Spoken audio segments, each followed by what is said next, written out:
This was the last person who died during the, whatever you want to call, the Capitol Hill insurrection riot. I'd prefer to call it riot, the violence there justified that labeling. The last person who died on that day, or in and around that day, because we're being a little fast and loose with the definition of the people who died. And we finally got some information on the person who was trampled. And it couldn't come out at a better time, because as of right now, the George Floyd case is still going on. I guess it's officially titled The Trial of Derek Chauvin. Fair enough. He's the one who's actually on trial, but everybody knows George Floyd's a part of that, of course. But this ties into it because we have a medical examiner, right? Okay. They have said that the lady who was trampled, Rosanne Boyland, 34, who was trampled, first reported that not long after it was found out, okay, when we went through the other guys who died of medical conditions, the lady who was shot, Ashli Babbitt, the officer, and then another officer as well, but that's also summarized here, and you can probably see it right in the middle of the screen as well. But the one that stuck out was the lady who was trampled, right? Rosanne. What did I say? Rosalind? Whatever. Rosanne. That sucked. I said we probably need more information, but as of right now, what we know, she was trampled. That is tragic. You don't want to see that kind of stuff. But she actually died of acute amphetamine intoxication. Huh. Weird, right? She was fatally trampled, but she died of acute amphetamine intoxication. He had a knee on his neck, but he overdosed on fentanyl. Interesting. And this is brand new. Yeah, this just came out earlier today. You can see there, April 7th, 2021. Let's go through this, because it's very interesting. The mega rioter, that's what we're calling him, that's the catchphrase, whatever, who was trampled by the mob in the U.S. Capitol, actually died of acute amphetamine intoxication and was not crushed to death as initially thought, the medical examiner has revealed. Rosanne Boyland, 34, was among 4 Trump supporters who died during the violent insurrection on January 6th, shortly after she was seen carrying a Gadsden flag around D.C. Don't step on Sneck. Does that look like a dangerous insurrectionist? Is she armed right to the tits? I don't know. She could have something in that fucking front pouch, and she's wearing a mossy oak weapons hoodie, but those shutter shades are, really fucking troubling. She didn't deserve this. Didn't deserve it at all. Graphic body cam footage obtained by DailyMail.com in January showed fellow rioters trampling over Boyland to attack Capitol cops with a crutch and hockey stick as her friends screamed for help. But the DC officers of the chief medical examiner confirmed Wednesday that Boyland, a recovering addict, actually died of a drug overdose and that the manner of her death was an accident. Yeah, but there's footage of her being trampled to death, as you guys reported. But, actually, her toxicology report came back, and the chief medical officer said that she had fatally high levels of amphetamine. Weird. The medical examiner, Dr. Francisco Diaz, also released the cause and manner of the death of the 3 other Capitol rioters killed in the day's violence. Killed. You'll see that that's not the case very shortly. However, Capitol Police Officer Brian Sicknick's cause and manner of death is still pending, even though we've seen it's been changed to a stroke several hours after he went back. He texted somebody close to him, said that he wasn't, everything was fine. There was no signs of blunt force trauma, so you can't be walking around with that same old fucking tired, debunked narrative that he was hit over the head with a fire extinguisher, because that's just not the case. There was no evidence of the blunt force trauma, okay? He died of a stroke, and they still just want to keep that out there. It'll be pending for a very long time, just like the investigation into Hunter Biden's taxes, or maybe the motivation of the Las Vegas shooter. Exactly. The medical examiner confirmed that 35-year-old Ashli Babbitt died from a gunshot wound in the left anterior shoulder. That'd be the frontier shoulder right there. That's what it is for me. It's what it is for all of you. Anterior just means front. And since we're here, we might as well go to my other article. Ashli Babbitt's manner of death during January 6th Capitol breach ruled a homicide. Yeah. How else would you describe that gunshot? And we actually have that one on tape as well, but it doesn't need to be undermined months later. The District of Columbia office have the chief medical examiner on Wednesday released the official cause of death for 4 people who died during January 6th Capitol breach, ruling that protester Ashli Babbitt's manner of death was a homicide. I like this article better because it doesn't slander them as MAGA rioters or insurrectionists. Fuck off. Dr. Diaz said the cause of death for Babbitt, 35, was a gunshot wound to the left anterior shoulder, front of her shoulder. Her manner of death was ruled a homicide, the office said. Authorities previously said Babbitt was shot by a police officer as she allegedly attempted to climb through a door window inside the Capitol building. The name of the officer has not been disclosed by local or federal authorities. I'm sure that investigation is still pending. Homicide is one of the 5 categories medical examiners use to label manners and causes of death. Gregory G. Davis, the president of the National Association of Medical Examiners, told Time magazine years ago that it indicates merely someone's intentional actions led to the death of another person, and there is no underlying thing that they could find right now, otherwise that would be front page news, that would have deprived her of life regardless, like a drug overdose. I'm just throwing that out there. Video footage was uploaded online during the day to show the breach. Yes, I'm sure everybody's seen it or seen snippets of it. It's pretty horrifying. You can still find it out there. I'd imagine it's probably still on YouTube because it's a Trump supporter getting shot, and the moderators at YouTube are probably just sitting there stroking their soy crank anyways to it because Trump still lives rent-free in all of their fucking minds. The medical examiner's office released the cause and manner of death for 3 other protesters who partook in the breach. Kevin Greason, 55, died of hypertensive atherosclerotic cardiovascular disease, a heart attack, and the manner of death was ruled natural, according to the medical examiner's office. Benjamin Phillips, 50, also died of a heart attack. The manner of death was natural, the officer said.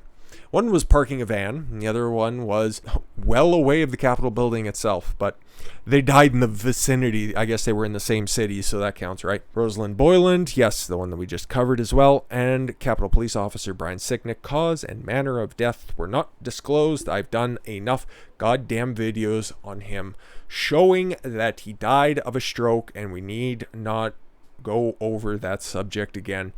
The videos are remarkably still up on that one. But it's weird, right? The 2 guys who were arrested, charged with assaulting, along with a bunch of other stuff as well. No murder charges, no battery charges, just assault and some other lesser offenses as well. Julian Cantor, 32, and George Tanios, 39. We don't know anything about that, but if it comes out that, yeah, those guys with their fucking bear spray, I remember that much, that led to his stroke, then yeah, by all means, fucking throw away the key, but it just doesn't seem to be the case. But I've been hearing a lot of hearsay, a lot of conflicting reports as to what's happening with the actual protesters that have been arrested, okay? We heard that the Q shaman was going on a hunger strike because they wouldn't give him, organic or vegan meals? Whatever, that dude's a flip-flopping moron anyways. And then James Earl Sullivan, right? He was the guy who went inside and used to appear quite frequently, at least a couple of appearances. Let's not slander the entire network now. He went on CNN a few times. He was on Anderson Cooper's program as well. He got videotape footage from inside there that was used by said network, and he was released. No bail needed. No bail needed for a avowed Antifa supporter who was at Portland riots as well. Amazing when you cover this stuff every day, what you can remember. But there's also a fairly prominent, if you follow metal, another singer who's currently in custody, John Sullivan of Iced Earth, Demons and Wizards. What did he do? No, he pointed rather aggressively. He was also a white man with a beard, and he's being held. Solitary confinement. Not necessarily great conditions, obviously. And then we have this report. Capitol protesters allege inmates are being physically assaulted by jail guards. And I agree 100% with Sandra Wright right there. Oh, poor baby terrorist. An alleged rioter charged for his involvement in the U.S. Capitol breach earlier this year has argued jail guards have assaulted inmates kept at the Washington, D.C. Correctional Center. Let's see how. Myself and others involved in January 6 incidents are scared for their lives, not from each other, but from the correctional officers, Roland Sandlin, said Tuesday as he appeared before a federal court in order to argue for his pretrial release. Does he have a rap sheet as long as his fat little arm? It's tough to tell. Like, this is who we're dealing with here. A guy who was smoking pot in the balcony. Okay, yeah, he breached the halls of the Capitol building, but if your taxpayer money goes for that, I think you have a little bit of a claim, don't you think? During the hearing, Sandlin alleged jail guards have used both physical violence and verbal abuse against multiple inmates, with at least one prisoner getting severely beaten by correctional officers to the point of blindness, a skull fracture, as well as detached retina. Wow, I'd imagine those are probably on the books and you could probably find those. So those are big accusations to be making, and that's not why I blanketly just go, oh, blue lives matter, all cops are wonderful. It's very rarely just a binary choice like that. Anyways, the DC Correctional Treatment Facilities is currently housing about 40 suspects accusing of taking part in a January 6 incident. Meanwhile, child rapists and murderers are being let out across the country because Makoof. A spokesperson for the facility as well as the FBI have said that they are aware of the allegations made by Sandlin, and they were probably just filed into the garbage, I'd imagine, and have placed the case under federal investigation. Oh, so it's going to the FBI, so you know that that case is going to be properly probed, and we're going to get quite a disciplinary action out of that. Sure. The Department of Corrections takes the safety and well-being of all... I can't even read that. Wow. Not because I can't, it's just because I don't believe any of it. Long and short of it, we take well-being seriously. Sure you do. Sandlin was arrested in Las Vegas on January 28th after the Washington, D.C. court issued a warrant charging him with multiple felony counts, obstruction of law enforcement during civil disorder, restraining arrest, impeding physical violence, as well as entering and remaining in a restricted building without authority. Should have just done that to the federal court building in Portland. You would have got away with it. No fucking white pills here today, guys. Yeah, this just sucks. There's no two ways about it. This is just the first step of weaponizing the courts. Yeah, no, these guys, okay, if you breach the building, sure, okay. You should be charged with something. For the amount of damage that they caused, and for that guy smoking pot, okay, sure, maybe a little bit of community service. You know what, maybe just clean up some of the tobacco stains on the roof in the fucking Senate. Okay, cool. We copacetic? Good. Terrific. Thanks, pal. But beaten guys? Huh? Detaching their retina, breaking their arms? You think that's fair? Think that's fair for some fat little kids wandering around in the fucking House of Commons? Or not House of Commons, but the House of Representatives. I mean, maybe they should be prosecuted to the fullest extent of the law. Don't you guys remember? AOC almost died that day.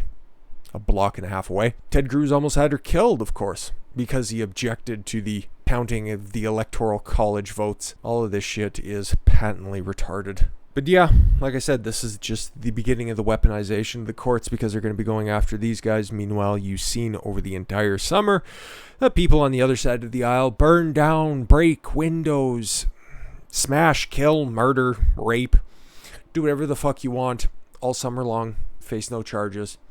Nobody's held accountable whatsoever. And then, yeah, just wait a couple more weeks until the end of the Chauvin trial and just fucking restart it all over and over again, and then just watch the Democrats run cover and say that it's just a myth, say that it's just an idea. Yeah, practically erect a gallows outside for fucking chubby little people walking in with their American flags or their Gadsden flags. Like I said at the beginning, the lady who was trampled, that was terrible. But it's also a little bit damning when they come out and it's like, oh yeah, no, it wasn't that video footage of her being run over by dozens of people that caused her to die. It was the amphetamine overdose. Yeah, okay. Wonder how that would change if she was wearing a Biden 2020 shirt, or if she was a couple shades darker. Really gets the noggin jogging now, doesn't it? Yeah, we're going to go on to something a little bit different after this one. Enough politics. It's just something that still pisses me off tremendously, so... You're going to get this fucking hour presentation once again, because the world is fucked and I don't see a way out of it, at least for a little while longer. With that said, guys, I thank you all very much for the gift of your time. I've been Don Consuelo. I want you to follow your gut and get after it. Take care, everyone.